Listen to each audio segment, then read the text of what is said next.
actually listened to the audio, and I understand why some people got upset, and I sincerely, my intention was never to offend or upset anybody.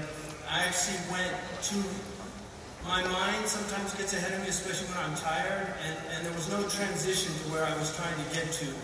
And so it does actually, it came off as very insensitive to me, listening to it personally. So, you know, there's a sincere apology to anybody that was offended. I also assume that people know for years I've been advocating for placing African American leadership at the forefront of our community. I've been advocating for this. I've said it on many occasions, and there are people in here from that community that know that.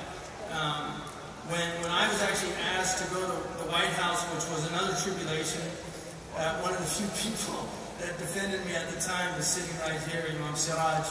But when I was asked to, I actually told them, no, the best person is Imam Warathuddin Muhammad, because he represents the American Muslim community. I don't feel I should be there. And they got back to me, they said, no, they want you. I said, well then, why don't they have both of us? They said, no, they want you. I asked Sheikh Abdullah bin Bayyid, he told me, then you have to go.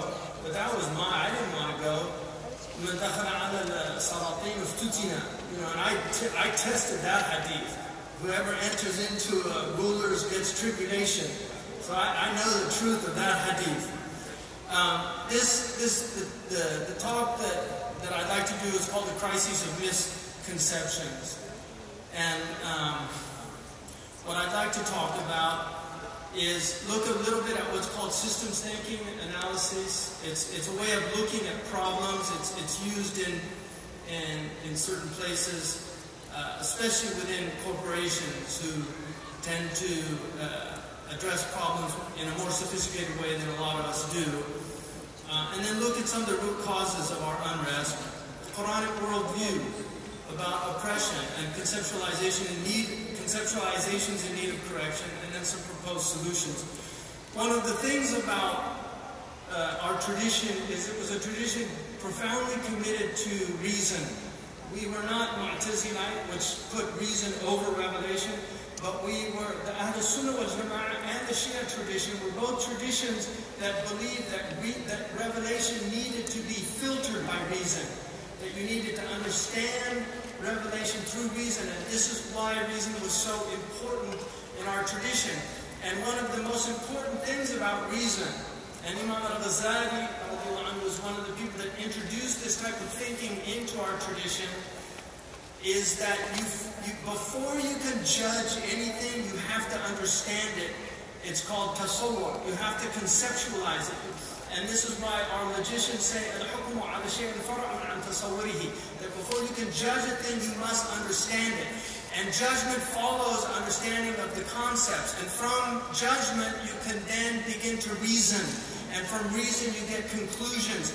And so there is a way in which the mind is trained in the same way that you train the tongue with grammar, you train the mind with logic, and you train the art of communication through rhetoric. And these three sciences were the foundations of Islamic education throughout our Muslim world. And so in systems analysis, you can look at events. So events are like the tip of the iceberg. So right now, if you look at events, in Syria, there's a series of events.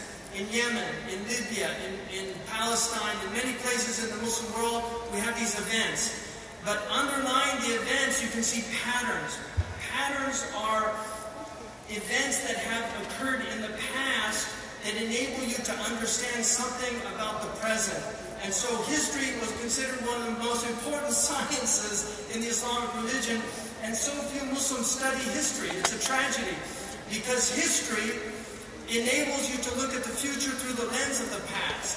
It enables you to look at the present and the future through the lens of the past. One of the most brilliant people we have in our community is Dr. Khalid Blankenship, who is totally underutilized by our community, but he is a world-class historian, and he gives some of the most incredible analyses, and the conversations that I have with him from time to time are always incredibly enlightening, because he sees the historical parallels.